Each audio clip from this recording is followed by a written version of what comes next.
আসসালামু আলাইকুম ওয়া রাহমাতুল্লাহি ওয়া বারাকাতুহু।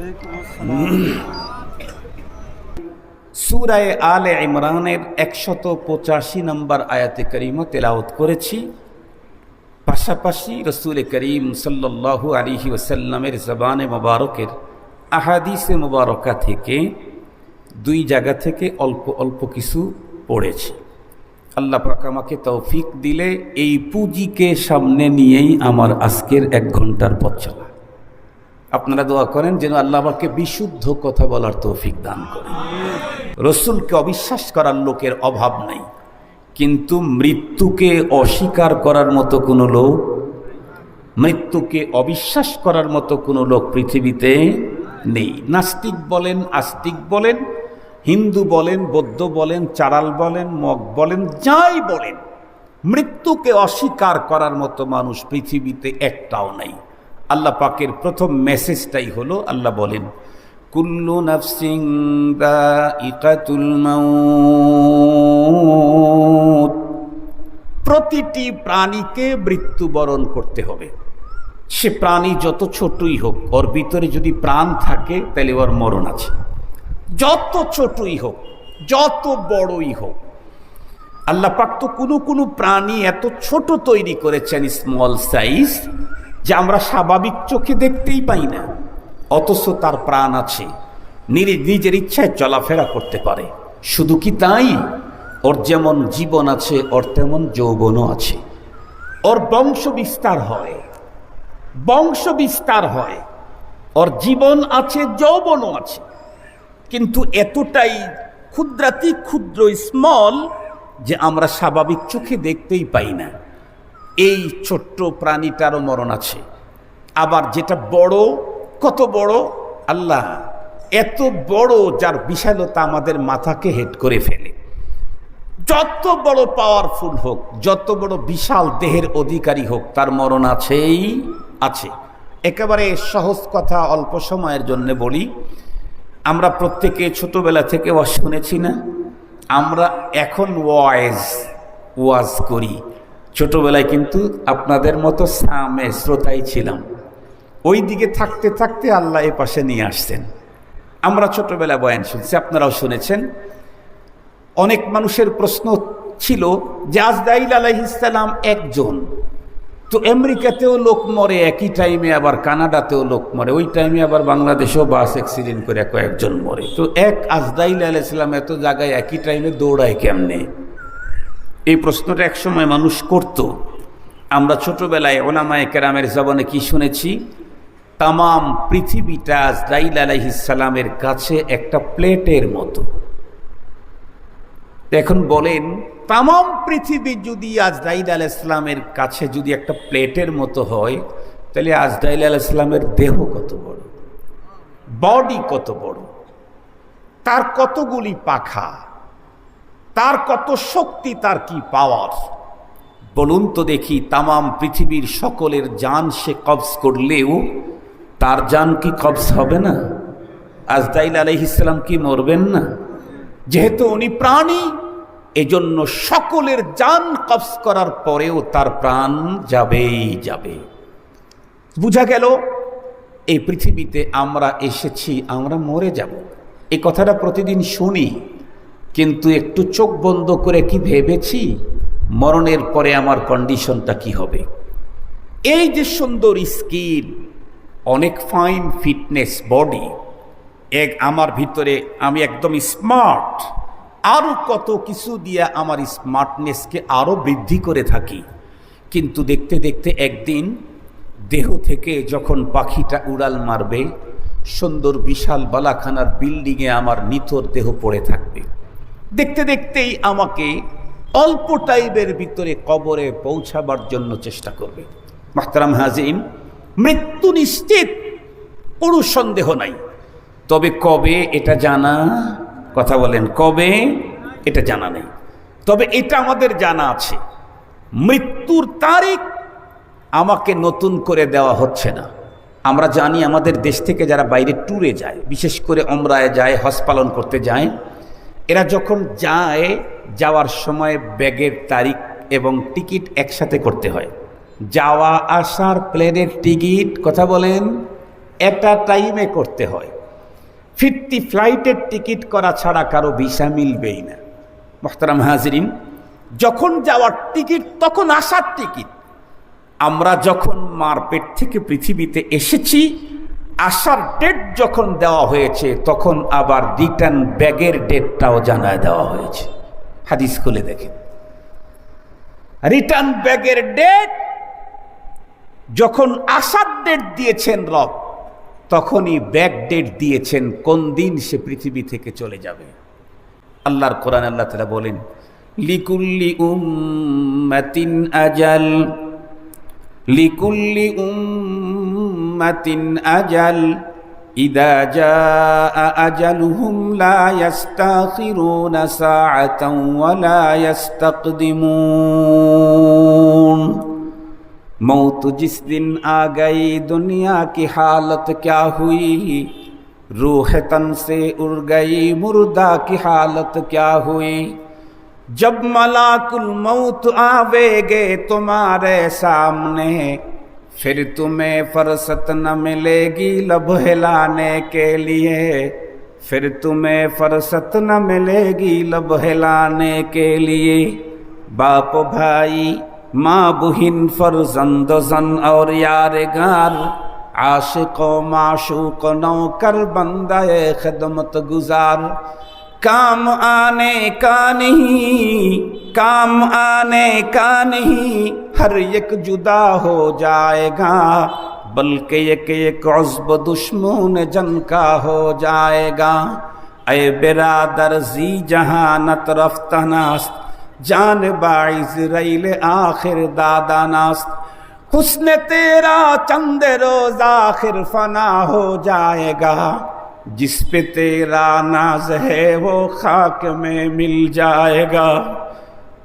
हुस्न तेरा चंद रोज आखिर फना हो जाएगा, जिस पे तेरा नाज है वो खाक में मिल जाएगा।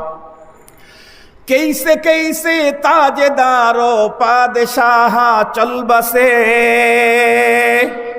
कैसे कैसे ताजदारो पादशाह चल बसे, वो खजीना बालाखाना शान शौकत क्या हुई, वो खजीना बालाखाना शान शौकत क्या हुई। कैसी कैसी खूबसूरत, कैसी कैसी खूबसूरत रानियां शहजादियां, तन बदन सब घुल गया है, शक्ल सूरत क्या हुई। পৃথিবী থেকে ছেড়ে যেতেই হবে।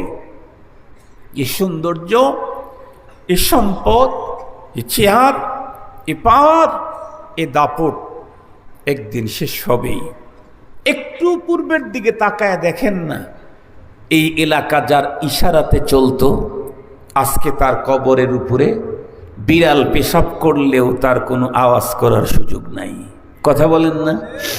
কত মানুষ না এলাকাতে আনন্দের আসর জমাইতো, কত লোক, সে লোকগুলি কই? আনন্দের আসর জমাইতো যারা, কই সে লোকগুলি? নেই তো। আমি তো আপনাদের পাশেই বনশ্রী সেন্ট্রাল মসজিদে জুমার নামাজ পড়াই। মুসল্লিদেরকে মাঝে মাঝে বলি যে দেখেন, আমাদের টাইম কিন্তু শেষ। কেমনে? একটা দিকে লক্ষ্য করলেই তো বোঝা যায়। আমরা ছোটবেলায় বাবা দাদার হাত ধরে যখন জুমাবার মসজিদে আসতাম নামাজ পড়তে, আমরা একটু সামনের কাতারে বসার চেষ্টা করতাম।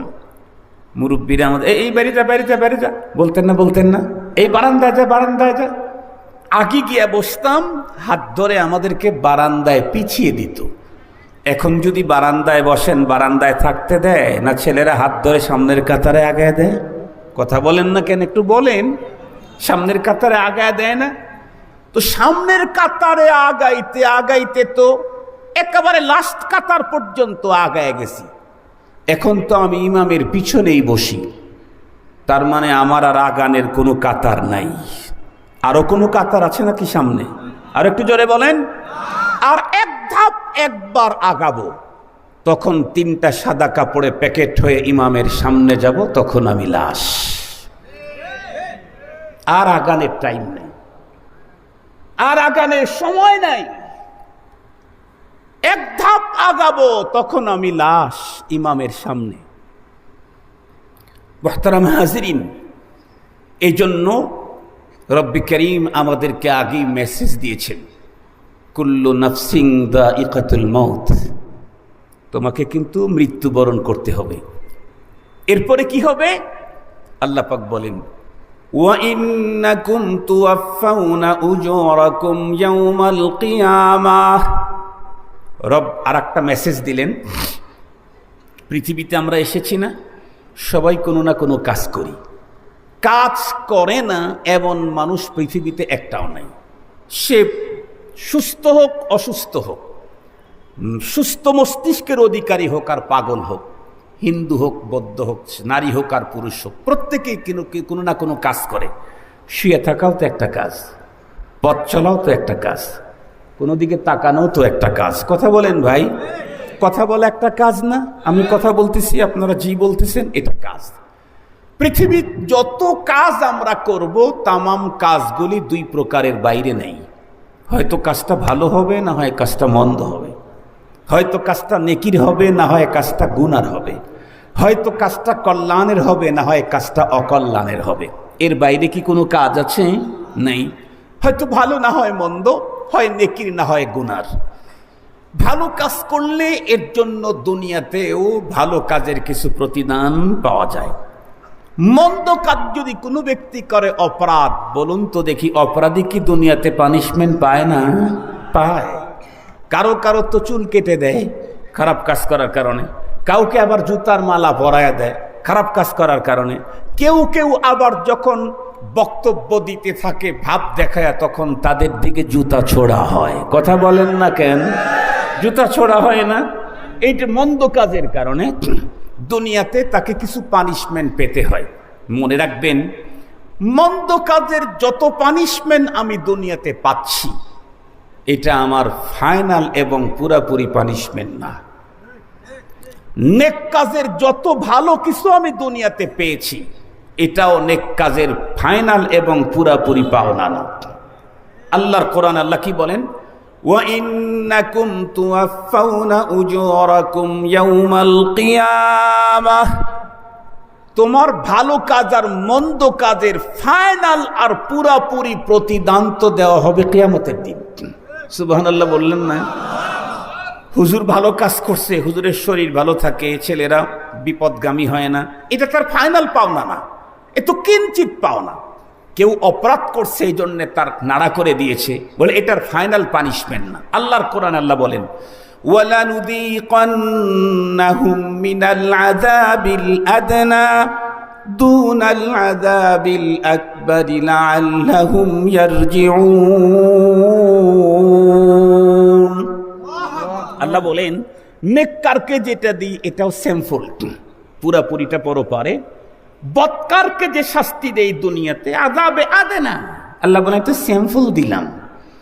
বড়টা তো পরপারে, পুরাপুরি পাওনা পরপারে। এই জন্য মনে রেখেন, দুনিয়ার যারা জুলুম করে, নির্যাতন করে, দুনিয়াতে এদের যতই পানিশমেন্ট হোক, এটা ফাইনাল পাওনা না, ফাইনাল পাওনা আখিরাতে। অপরাধীর ফাইনাল পাওনা আখিরাতে। তবে এখন একটা কথা আমাকে ভাবতে হবে, হুজুর ভালো কোনটা আর মন্দ কোনটা, এ ব্যাপারে স্পষ্ট কথা মনে রাখবেন, সারা জীবন বহুত কাজে দিবে। আমার মানদণ্ডে যেটা ভালো, সেই ভালোর কথা এখানে বলা হয়নি। আমার মানদণ্ডে যেটা মন্দ, সেই মন্দের কথা এখানে বলা হয় নাই। আমার নেতার মানদণ্ডে যেটা ভালো, সেটা ভালো না। কোনো গবেষকের মানদণ্ডে যেটা ভালো, সেই ভালোর কথা বলা হচ্ছে না। কোনো আবিষ্কারকের মানদণ্ডে যেটা ভালো, সেটা না। কোনো মন্ত্রী, মিনিস্টার, কোনো পীরের মানদণ্ডে যেটা ভালো, সেই ভালোর কথা বলা হচ্ছে না। ভালো কাজের প্রতিদান পরপারে আল্লাহ দিবেন। এটা কোন ভালো? যেটা কোরআন সুন্নাহর মানদণ্ডে ভালো, সেই ভালো। নেতায় কোনটা ভালো বলছে? না, নেতার ভালো বলা দিয়া যদি ভালো কিছু পেতে চান, নেতার কাছে পাওয়া যাবে। পীরের ভালো বলা দিয়া যদি ভালো কিছু পেতে চান পীরের কাছে পাওয়া যাবে, আবিষ্কারকের ভালো বলা দিয়া যদি ভালো কিছু পেতে চান আবিষ্কারকের কাছে পাওয়া যাবে। রবের ভালো দিয়া রবের কাছে পেতে চাইলে এটা রবের মানদণ্ডে ভালো হতে হবে। আমি আপনাদেরকে সহজে বুঝবার জন্য একটা মিসাল দেই, ইনশাআল্লাহ সহজে বুঝবেন। আর কে মিসাল দিব যে বুঝবেন কিনা আল্লাহ জানে, বোঝার কথা। এখানে এই এলাকায় কি কৃষক লোক আছে কিছু? আলহামদুলিল্লাহ, তাহলে বুঝবেন। মাঝে মাঝে গভর্নমেন্ট কৃষকের কাছ থেকে ধান কিনে নেয়। বাজারে ধানের মূল্য 500 টাকা, কথার কথা বলতেছি, গভর্নমেন্ট নেয় 800 টাকা। তখন অনেক কৃষক করে কি, প্রতিনিধি জনপ্রতিনিধি যারা আছে, মেম্বার চেয়ারম্যান সহ ওয়ার্ড কমিশনার, তাদের সাথে ভাও করে, ভাই আমি আপনারে কিছু দেব না, আমার 200 মণ দোকানের ব্যবস্থা করে দেন, আপনারে কিছু দেব না। অথবা কিছু দেওয়া ছাড়াই আমাকে একটা টিকিট দেন, আমি যেন 50 মণ ধান কমপক্ষে দিতে পারি। এখন তো চাষাবাদ করতে অনেক টাকা লাগে, বাজারের যে টাকা এতে কিছুই হয় না। 100 মণ ধান যদি একটু দিতে পারি তাহলে কাজ হবে। তো ঠিক আছে, দিলাম, তুমি 200 মণ ধান দিয়ে দিও। ধান যখন কৃষকের কাছ থেকে সরকার নিবে তার গোডাউনে, তার আগে চেক করে। যেমন তেমন ধান নিবে কি? কথা বলেন না কেন? যেমন তেমন ধান নিবে। স্বাভাবিক বাজার হলো 500, সরকার দিবে 800, যেমন তেমন ধান নিবে? পাগলেও তো নিবে না। এজন্য সরকার এটা পরীক্ষা করে। পরীক্ষা করার জন্য মেশিন আছে। আমি যেটা শুনেছি, যদি কোনো ব্যক্তি মাটির খোলাতে ধান শুকাইতে শুকাইতে শুকাইতে শুকাইতে ভিতরে পানির কোনো নির্যাস নাও রাখে, এটা ওই মেশিন শো করে না। কিন্তু যদি কেউ পাকা ফ্লোরের যদি কেউ শুকায়, ভিতরে পানি যদি অর্ধেকও থাকে, এটা মেশিন শো করে। এখন আপনার চাস্তো ভাই সে পাকা ফ্লোরে ধান শুকায় নিয়ে গেছে, অর্ধেক শুকনা, কিন্তু মেশিন শো করছে, তারটা নিবে। আপনি তার চাইতে অনেক গুণে বেশি শুকাইছেন, সে শুকাইছে 3 দিন, আপনি শুকাইছেন 3 মাস। এরপরেও আপনি যেহেতু কাঁচা ফ্লোরে কাঁচা খোলাতে শুকাইছেন, মেশিন শো করতেছে না। আপনি যদি ওখানে বক্তব্য দেন ওর চাইতে আমারটা অনেক শুকনো, এই জাতীয় বক্তব্য যদি বঙ্গবন্ধু মার্কাও হয়, তারপরেও ধান ঢুকাইতে পারবেন না। বলবে, এই মিয়া টাকা তোমারে দেব প্রতি মনে স্বাভাবিক মূল্যের চাইতে 300, তোমার মানদণ্ডে কোনটা শুকনা সেটা তো আমি নেব না, আমার মানদণ্ডে যেটা শুকনা সেটা আমি নেব। গভর্নমেন্টের কাছে যদি ধান ঢুকায়া অতিরিক্ত মুনাফা নিতে চাইলে গভর্নমেন্ট যেটাকে শুকনা বলে সেইটাই যদি শুকনা হয়, রবের কাছ থেকে ভালো কাজ করে নেকি নিতে চাইলে রব যেটাকে মঙ্গল বলেছে সেটাই মঙ্গল হবে। আমাদের দেশের লোকেরা বলে, হুজুর এটা তো ভালো কাজ। আমাদের কি বলে? এটা তো ভালো কাজ। আবার কেউ কেউ বলে আমরাও কোরআন হাদিস পড়ি, আমাদের সামনে এসে বলে আমরাও কোরআন হাদিস পড়ি। এ কথাটা কেমন? মনে করেন ফুটপাত না, একেবারে বাজারের বাইরে তাবু টানায়া যেই লোকটা লেকচার দিয়ে ট্যাবলেট বিক্রি করে, এই লোকটা যদি বাংলাদেশের জাতীয় ডাক্তারের কাছে গিয়া বলে আমরাও কিছু চিকিৎসা জানি, তাহলে এটা কি পরিমাণে হাস্যকর? কথা বলেন না কেন ভাই? কি পরিমাণে হাস্যকর? আর একটু কথা বলেন, যেই লোক ট্যাবলেট বিক্রি করার আগে সাপের খেলা না দেখাইলে 2টা ট্যাবলেটও কেউ কেনে না, ও যদি গিয়া জাতীয় ডাক্তারের সামনে বলে যে আমরাও চিকিৎসা জানি, এটা যেমন হাস্যকর, আলেমের সামনে যদি অন্য কেউ যত বড়ই হোক শিক্ষিত, সে যদি বলে আমরাও ধর্ম বুঝি, এর চাইতে বড় হাস্যকর। মুহতারাম হাজিরিন, তো ওই দিকে কথা যেতে চাই না। আমার কথা আসছে হলো রব্বে কারীম মেসেজ দিয়েছেন, وَإِنَّكُمْ تُوَفَّوْنَ أُجُورَكُمْ يَوْمَ الْقِيَامَةِ। এই পৃথিবীর নারী পুরুষ মেসেজটা জেনে রেখো, পৃথিবীতে আসার পরে তুমি যে কাজগুলি করতেছো এটা হয় ভালো হবে না হয় মন্দ হবে, যেটাই হোক প্রত্যেকটার পুরাপুরি পাওনা তোমাকে দেওয়া হবে কিয়ামতের দিন। পুরাপুরি পাওনা। আল্লাহ দুনিয়াতে অপরাধ করার কারণে মাথা নাড়া করে দিলে তাই মুখ দেখানো যায় না, এরপরে বলে আবার ফাইনাল পাওনা আছে। বলেন তো তাহলে কি হবে? বলেন তাহলে কি হবে? এরপরে রব্বে করিম 3য় নাম্বারের মেসেজ দিচ্ছেন। আল্লাহ তাআলা বলেন, ফামান যুহজিহা আনিন নারি ওয়া উদখিলাল জান্নাতা ফাকাদ ফাজ। পরপারে যেহেতু তোমাদেরকে ফাইনাল পাওনা দিয়ে দেওয়া হবে, পুরাপুরি পাওনা দেওয়া হবে, সুতরাং পরপারে যদি কোনো ব্যক্তি জাহান্নাম থেকে মুক্তি পেয়ে জান্নাতে যায়, সেই হলো পৃথিবীর সার্থক মানুষ। এ বক্তব্যটা কার? আর একটু জোরে বলেন ভাই। আল্লাহ। আমরা পৃথিবীতে সার্থক কারে মনে করি?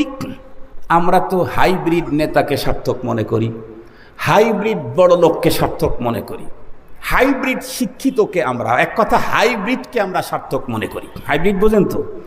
এখন তো করলাও হাইব্রিড, মূলাও বলে হাইব্রিড, লাউ খাই এটাও নাকি হাইব্রিড, সব জায়গায় হাইব্রিড আছে, বক্তাও হাইব্রিড আছে। আবার মোহতারাম হাজরিন, আমি সেদিকে যেতে চাই না, আমি আপনাদেরকে বুঝাবার জন্য বলতেছি।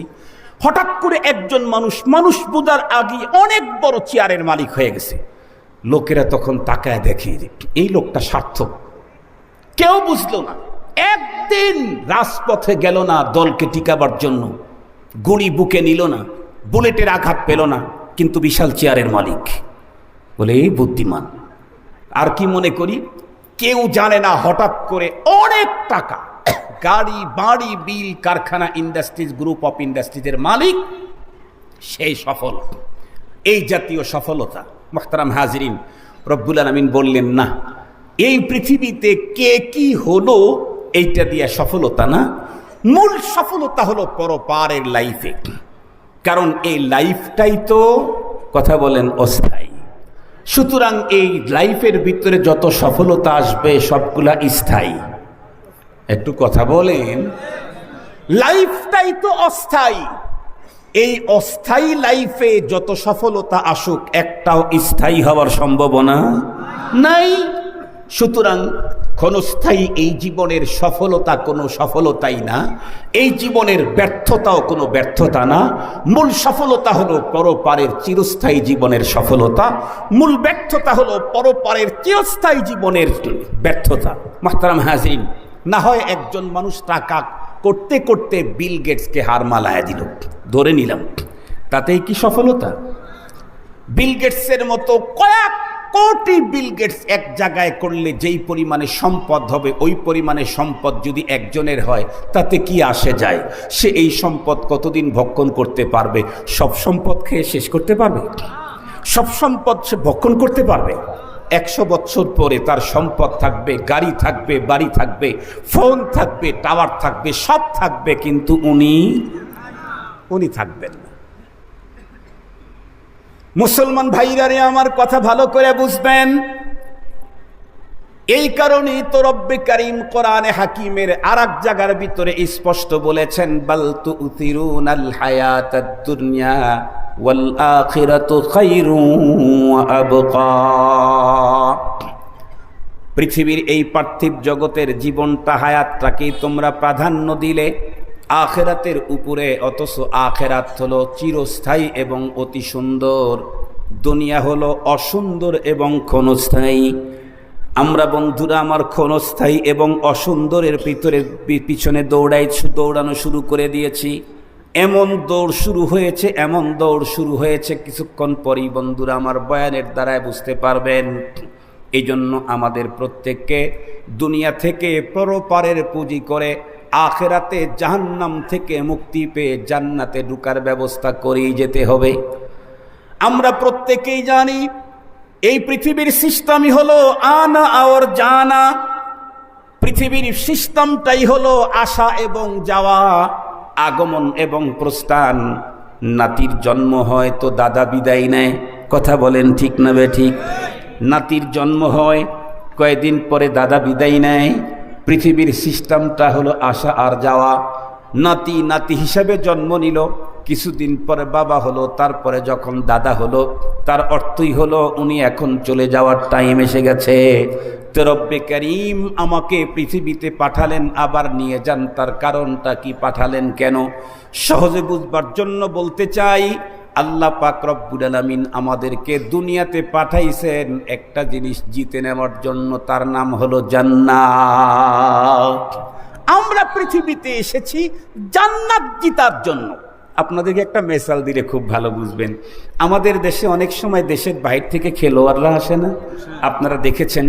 বাইরের খেলোয়াড়দেরকে যে সিকিউরিটি দেওয়া হয়, আল্লাহ, এদেশের অনেক মন্ত্রী ওই সিকিউরিটি পায় না। অনেক মন্ত্রী ওই সিকিউরিটি পায় না, আমি নিজের চোখে দেখেছি। এত সিকিউরিটি তাদের জন্য, 5 স্টার 7 স্টার মার্কের হোটেল, প্রত্যেকটা খাবার মেডিকেটেড, 100% পরীক্ষিত। এরপরে তাদের জন্য আছে সেবক প্লাস সেবিকা। কথা বলেন, ছোট বড় অনেক বোতল, ছোট বড় বোঝেন তো আপনারা, ছোট বড় বোতল বুঝেন তো, ছোট বড় অনেক বোতল থাকে তাদের জন্য।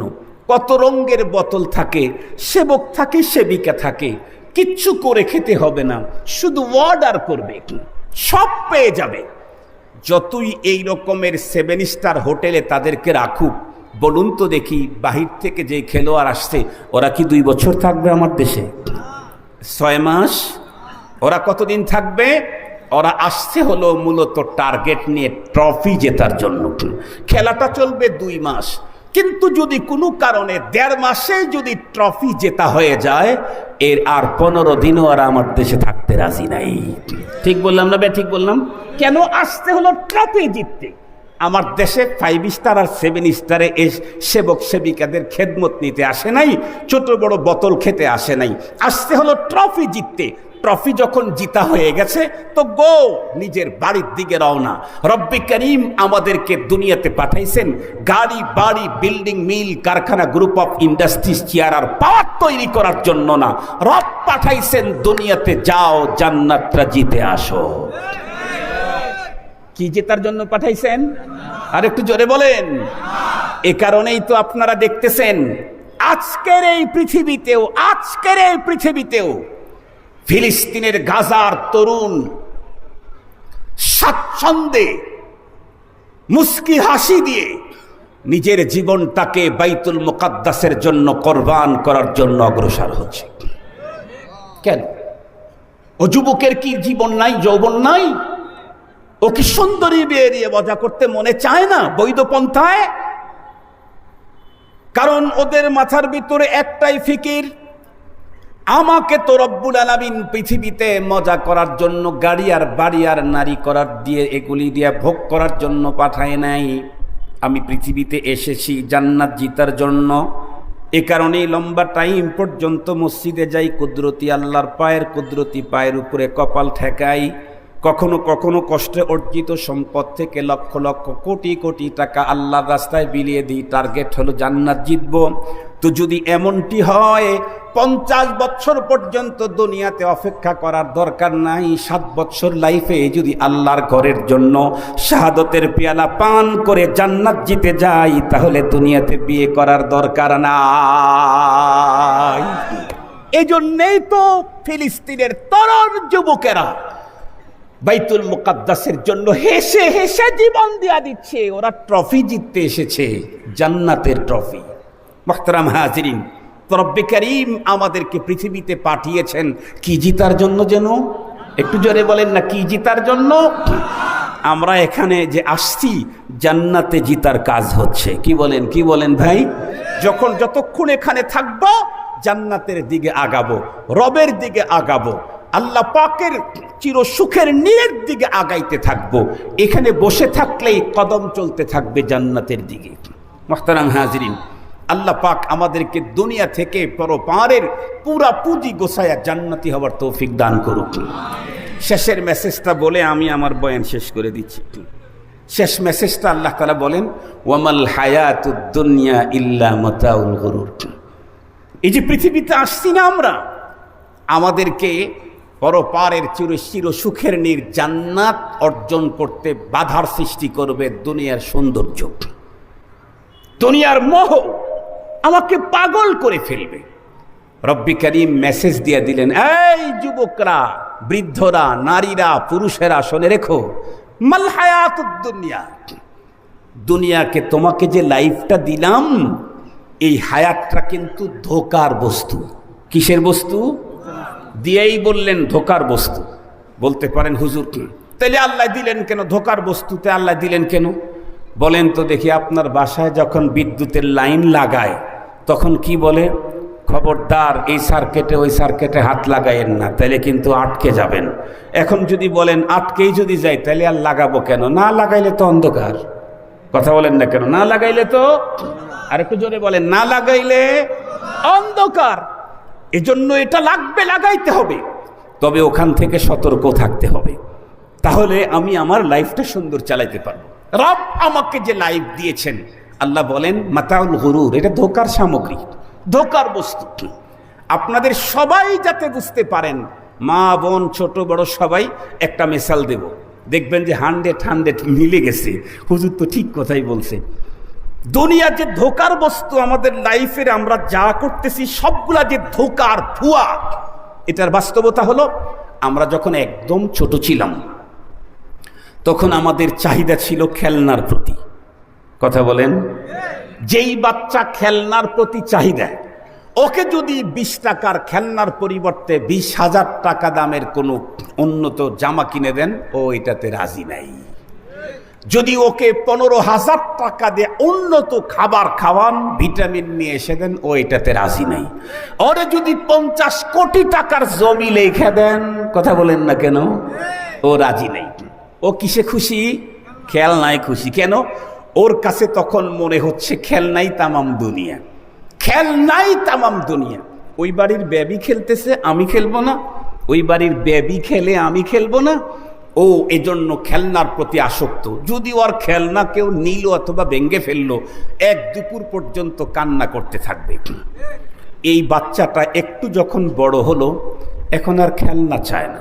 এখন বাবা বাজারে যেতেই বলে, আব্বু আব্বু শুনো শুনো শুনো। কি? মিল্কান্ডি কিনে নিয়ে এসো। ফুচকা এনো, ফুচকা। ফুচকা সবাই খায় না? আমি তো দেখেছি বাংলাদেশের এমন ব্রিজ খুব কমই আছে যেই ব্রিজের উপরে লোক জমা হয় আর ফুচকা বেশি বেচা কেনা হয় না। এরকম ব্রিজ বাংলাদেশে নাই। সব খায়, খুব খায়, খুব খায় ফুচকা। এখন আবার আর একটা খাবার খুব বেশি আকর্ষণীয়, এটা খুব অভিজাত খাবার, পিৎজা। তাই না? পিৎজাটা এখন, এটা আবার অনেক কোয়ালিটির আছে পিৎজা। বাজারে গেলে, নর্মাল বাজারে গেলে হয়তো এই 50 টাকা, 100 টাকা, 200 টাকাতে পাওয়া যাবে। যত বড় দোকান, যত দামি জায়গায় দেখবেন তত বেশি দাম। এক পিৎজার দাম 6-7 হাজার টাকা। মোহতারাম হাজরিন, বাচ্চারা যখন খাবারের যখন বুঝছে, তখন ও খাবার খেতে চায়। তখন যদি খেলনা দেন, একটা শট করবে, জানলার বাইরে বের করে দিবে। একটু যখন বড় হয়েছে, এখন আর খাবারের প্রতি আগ্রহ নাই। এখন কি? এখন জামাটা উন্নত হতে হবে, ইস্তারি করা হতে হবে। ওর জামায় যদি কেউ একটু ইস্তারি ভাঙ্গে, থাপ্পড় দিয়ে তার দাঁত ভেঙে দেয়। এরকম হয় নাই আপনাদের আমাদের জীবনে? ছোট ভাই আমার জামাটা পড়ছে, একটু রাগের চোটে পড়ছে, থাপ্পড় লাগায় দিছে, বাস কানের তলা ফেটে গেছে। এই জামা কাপড়। আর একটু যখন বড় হয়েছে, স্মার্ট বাংলাদেশ তো এখন, যুবকেরাও স্মার্ট। এখন কি চাই? টাচ ফোন চাই, R15 চাই, টাচ ফোন চাই, R15, আইফোন R15। বাবাকে বাধ্য করে জমি কট লাগায়া ধার করে লোন করে, নাইলে যুবকেরা আলটিমেটাম দেয় সুইসাইড করব, সুইসাইড করব, আত্মহত্যা করব। এবং অলরেডি শত শত আত্মহত্যা হয়েও গেছে।